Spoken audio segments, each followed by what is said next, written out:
Good evening. Welcome to Now You're Cooking. My name is Charlie Fear, and I'm joined by Colleen from SoPo this evening. We're going to be drinking a few holiday wines that we're recommending to you this year. And we're geared up for the holiday here. And normally at this time of year, we would be testing out the wines in person here in the store. We're not quite ready to bring back that tradition yet, and we hope to do so soon. So instead, we're bringing you 3 great wines that you might consider for this holiday season in a virtual or digital wine tasting. It's something that you should know about these wines as you're following along with us is that we do have these wines on a promotional price through Sunday, December 12th. So it's not too late to come in and get a little bit of money off of these 3 really delicious wines.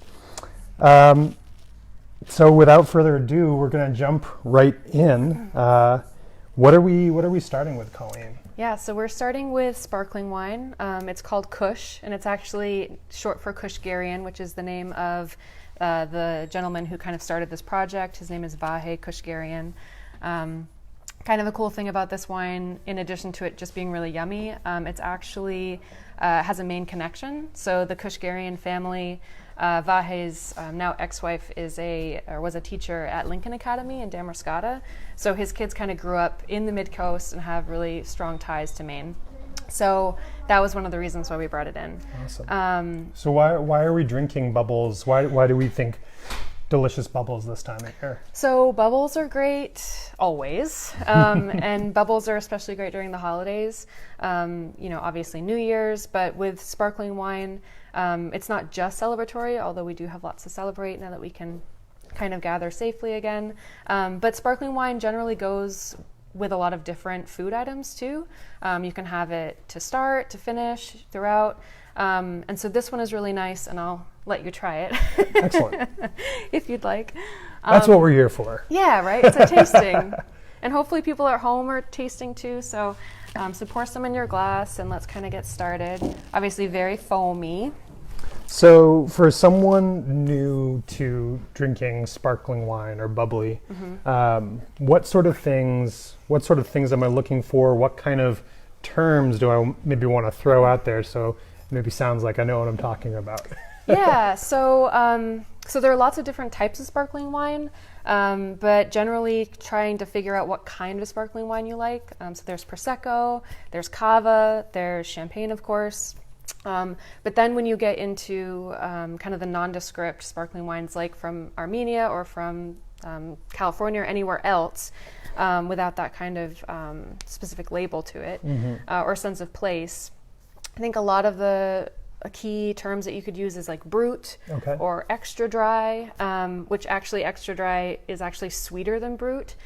So extra brut is drier than brut, not to get too confusing, but if you want something a little bit sweeter or a little bit more floral, then Prosecco is sort of the sparkling wine for you.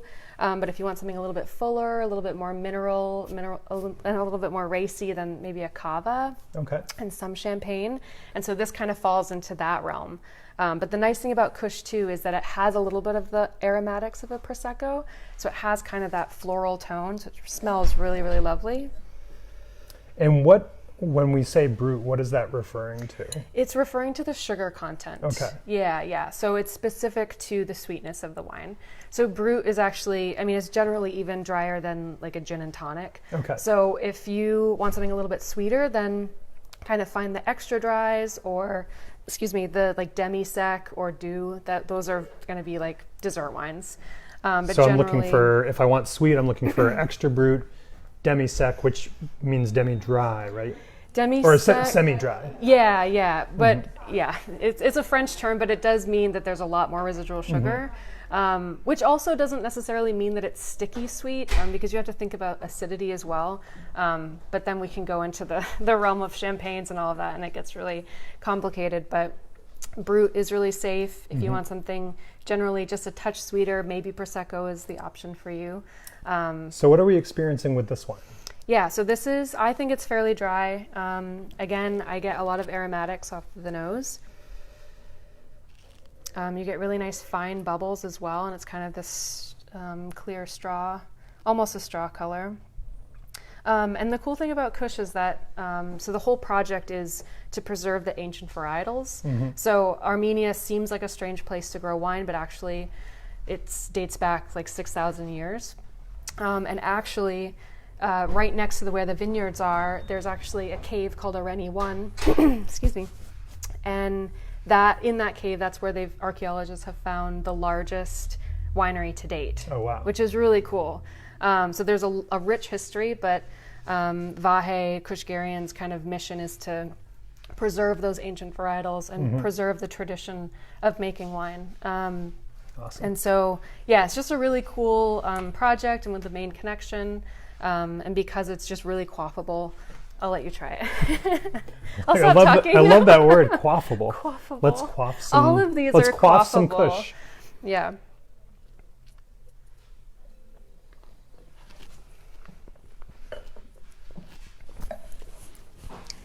It's like a nice medium bubbles. It's not really, really sharp, crisp as much as I sort of think with some champagnes.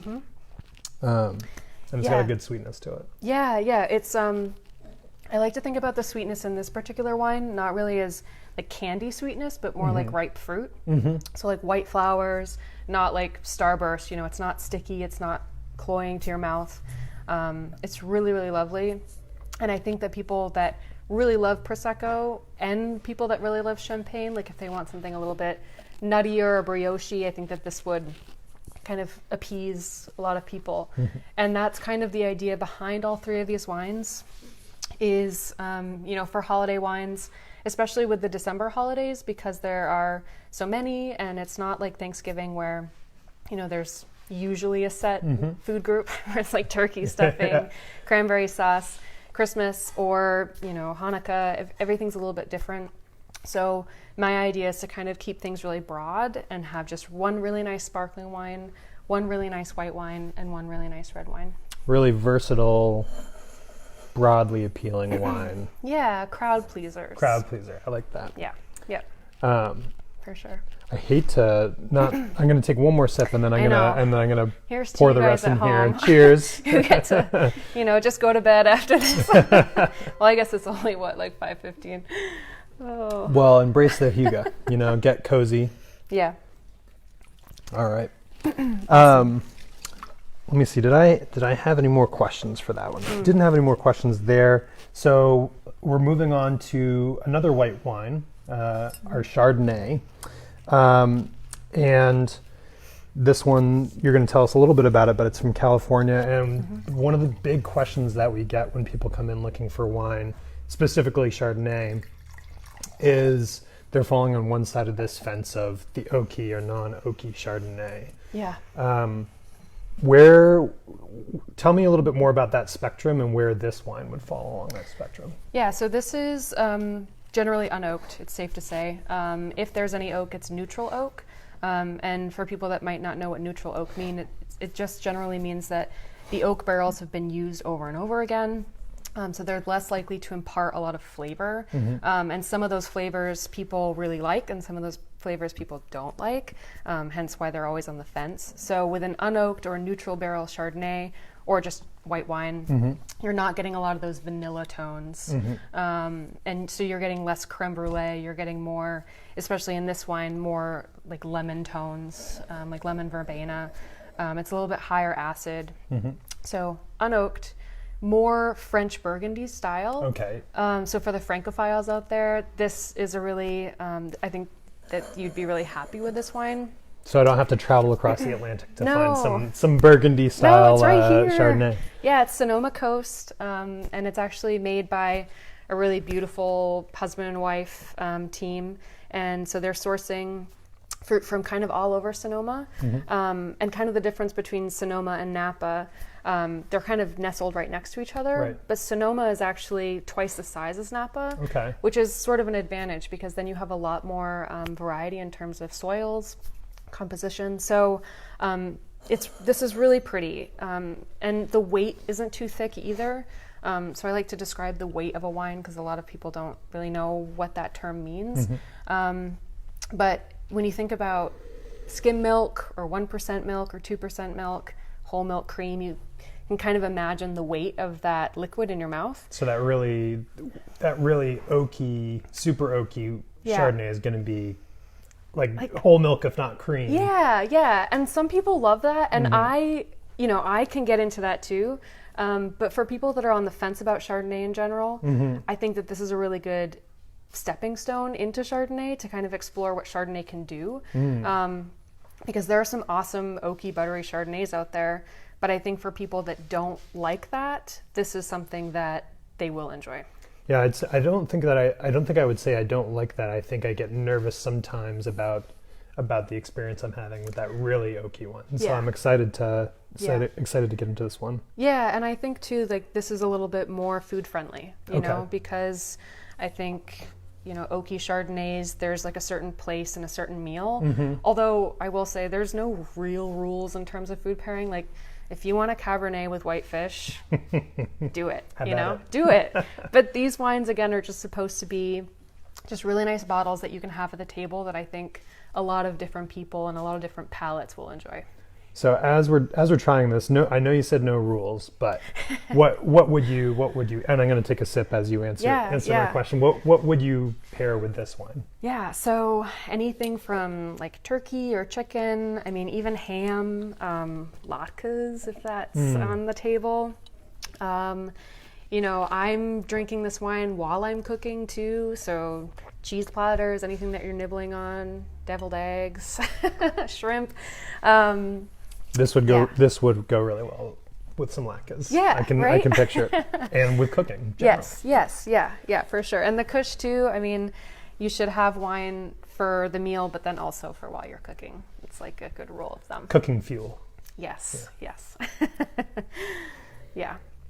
So, what do you think about the wine? I really like it. Yeah. I think it's definitely one of those that sort of broadens what sort of notions you have about what a Chardonnay is. So yeah, and it is like in that 2% range, which is my preferred milk anyways. Yeah. Perfect. 2%, man. Yeah, so that's what I really love about it too. I mean, it does have really nice texture, but again, it's more like lemon tones, maybe a little bit of pear, but maybe underripe pear. It's just a really pretty wine. I drink this during the holidays, and other people do as well. We've got a bottle at home right now, so awesome. We will be too. And they make a great Pinot too, awesome. But we chose a different Pinot to kind of give someone else the spotlight. What a good segue. So we're diving into our third wine of the evening, and we're finishing the tasting portion of this with a red. And I want to know, why have you chosen a Pinot Noir to finish this off, and specifically why this Pinot Noir? So I think Pinot Noir is, again, like just a really safe option, especially for, you know, if you have 2 or more people at the table, 6 or more people, depending on who's at the table. I think Pinot Noir is something that a lot of people can enjoy and get behind. Ken Wright is a really incredible producer, and this specific cuvee, his Willamette Valley blend, is just a really great value as well. Okay. So if you have someone that is really into wine, I think that they would really enjoy this wine. But then if you have someone that doesn't know anything, you know, then they would still enjoy the wine. And that's kind of also the idea behind the holiday wines, is to have, you know, not totally break the bank, but also enjoy and have wines that can kind of fit that spectrum of people at the table. Yeah, I think people are often coming in here and looking for that sweet spot of like, I want a wine that's gonna wow people, and also just really, like, they may not know a lot about wine, and so I don't want to go and spend a lot on a wine that maybe is going to have so much nuance that we're not going to be able to enjoy it. But I also want people who are more well versed to be happy as well. For sure. That's exciting to hear. And so Ken Wright is the winemaker. Ken Wright and his wife, you know, they're huge staples in the Yamhill Carlton area of Willamette Valley, and they actually helped establish the AVA back in the 80s. Okay. Actually, the AVAs were established much later, like in the early 2000s, actually. But this is really special because Ken Wright, his whole thing is showcasing single vineyards. And so this isn't a single vineyard. It's a blend of his single vineyards. Okay. So he pays special attention to each vineyard just naturally because that's what he does. That's his passion. But the blend changes every year. And so he pays special attention to which vineyards go into the cuvee. Okay. So again, this is why it's a value, but it's a pretty serious producer. So if you did want something extra special at the table, then you could get his single vineyard. But then you wouldn't be mad for, your uncle who doesn't know wine to be drinking that. And I want to do a quick vocab moment. Cuvee. What are we talking? I hear that word a lot when it comes to wine. What are we talking about when we talk about a cuvee? So generally it's like a blend. That's probably not the technical term for cuvee, but when I think of cuvee, I think of like a general like blend of wine. Yeah, that's generally like what they'll call. I mean, there's even yes, that's it. So what are we smelling in this glass with this Kenwright? It's obviously very, very distinct from our two white wines. Yeah. So with Oregon wines, you get a lot of, like if you're a Francophile and you like Burgundies, red Burgundies, then Oregon Pinots are going to kind of fit the bill there. They tend to be a little bit lighter in style than California Pinots. They tend to be a little bit earthier too, so a little delicate. So with this, I think I get like kind of earthy tones, maybe a little herb, like kind of dried cherries. It's a very aromatic, very nice smelling red wine, I think. Yeah. I was getting a little bit of maybe some forest floor a little bit. Yeah, yeah. Awesome. And it has some complexity to it. It's the barrel program at Kenwright is really great. It's not judiciously oaked. I mean, it is judiciously oaked. It's not, you're not just tasting tannins. It's very soft, really long finish. So it's going to go with savory dishes, mushrooms if you do have stuffing. I know some people just do Thanksgiving all over again, Thanksgiving foods. So this will go really well with that. But the beauty of Pinot Noir too, especially the lighter styles, is they can kind of straddle this line of, lighter dishes versus heavier dishes. So light meat versus dark meat. I feel like this would go maybe well with things that have a little bit of smoke to them. Yeah. So I was getting sort of that earthy, smoky for sure. flavor as well. Yeah, tomatoes. But yeah, mushrooms, I think I said. Salmon, although I don't know many people that do salmon for Christmas or the holidays, but if you Salmon's do, it'd go great with salmon. Cheese, meats. So these meat plates. 3 wines, I can attest, are all delicious. I did a little bit of homework prior. We've had Kush before and had some Kenwright this past weekend. My first time having the Chardonnay, and I'm excited to crack the bottle I've got at home. Yeah, awesome. Before we wrap up, right on the heels of our December holidays, we've got New Year's. Yes. And I think we've got a great option right here for New Year's. I'd be excited to have it on New Year's, but some people really want that traditional champagne. Like that's what they want. Yeah. Do you have one that you would recommend for folks? I do, and funny you mentioned that. I actually have it right here. So this is the Les Ménil. This is actually a brand new champagne that we brought in, and it's actually brand new to Now You're Cooking. And so this is their Grand Cru Blanc de Blanc. So Blanc de Blanc is another sparkling wine term, which just means 100% Chardonnay. So if you like something that's a little bit richer, has a little bit more of that brioche toastiness, this kind of fits the bill. Whereas you don't have so much of that with the Kush. But this gets a little bit more complex. It's a little bit heartier, but it still actually has really nice citrus tones. Okay. So it's not all bread. It's not like you're chewing through a baguette, which I love champagnes that are like that. But this actually, it kind of straddles the line. It has a little bit of both, and it has a really, really long finish. So it's just a really special bottle, and it's a non-vintage, but most of the harvest year of this is about 2014. Okay. It's like 90%, which is really cool. What does a non-vintage mean? Yeah, so non-vintage is another sparkling wine term that you could know. Non-vintage literally just means that there's kind of a perpetual blending of vintages. So each year, when the grapes are harvested, they'll go into this like perpetual blend, unless you have a really stellar year. So if you do see a year on a bubbly wine, it just means that it was an incredible harvest, or they're not doing the perpetual blending. So it just means that it's really special generally. So if I see any sparkling wine with a vintage on it, it's usually an indicator that it's a really nice bottle of wine. Although non-vintages don't mean that they're bad either. Right. But that's kind of the cool thing about champagne, and cava is like that as well.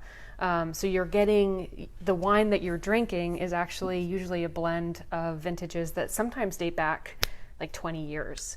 Wow. Yeah, it's really, really cool. And so that's kind of why one of the reasons why champagne can be so expensive as well. And the care that goes into that blend is, pretty meticulous. So something else I noticed on this bottle is we have this term Grand Cru, and this is going to be the last question I ask you before we close. There's so many I could ask you. Yeah. And I was reading a little bit about Les Menil, and all of their vineyards have the Grand Cru designation. What does that distinction mean? So good point. So all of the vineyards from Les Menil are Grand Cru, which isn't always the case for Champagne. Just maybe sometimes some of the vineyards are designated as such. And the designation is really, it's really special, and it's done by a board. And so it's decided based on soil type or exposure of the sun and where they're situated. And then it's also really an indicator of exceptional quality, and also an indicator of, a representation of place.